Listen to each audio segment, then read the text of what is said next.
And I'm Mr. Coburn from the EFDD. Thank you, Madam President.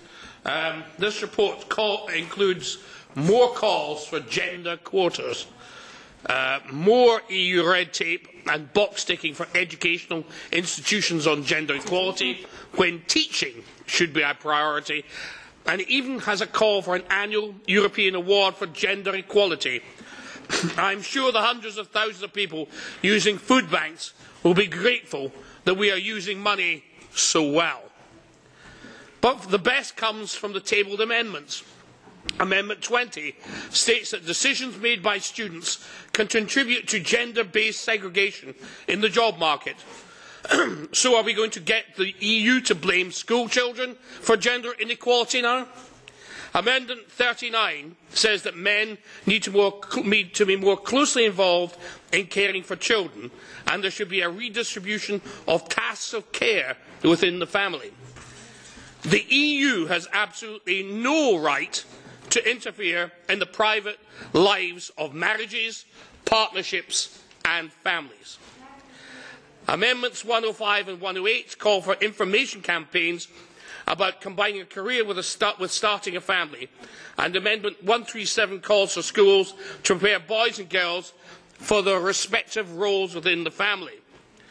You have absolutely no right to tell children when and how they should be starting a family and how to live their lives.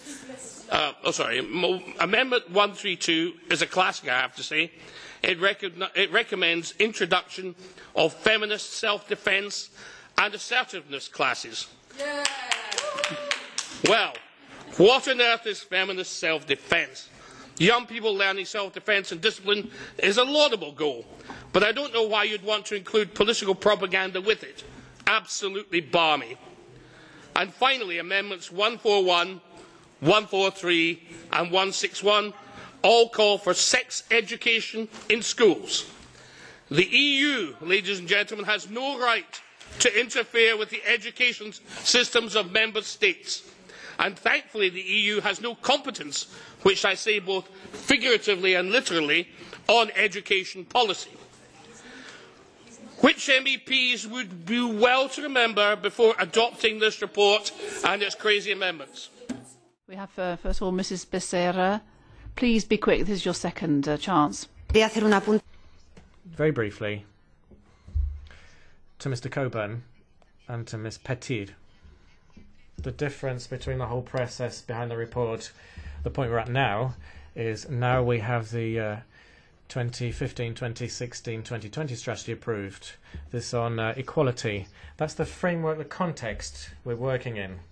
Now we know what our strategic position is, what issues aren't competency of the institutions. This has nothing to do with subsidiarity. So there, the strategic lines that we've been given, that we've adopted here, I think that is the main reference to understand where we can get to, what we have to do, what we can't do in this specific report on education. Mr. Coburn, well, please be very brief, because we don't have much time. I promise, Madam President, to be very brief. Just to speak to the lady, quite honestly, it's not the competence of the member states, as the competence of the European Union, to interfere in the education systems of the member states. When Great Britain signed up to the European Union, it signed up to a trading agreement. It didn't sign up to something telling people how to live their lives, how to deal with their children, what to do with their children, or indeed to have their education system criticised. Quite frankly, this is something for member states to deal with on their own. It shouldn't be something this House should have anything to do with.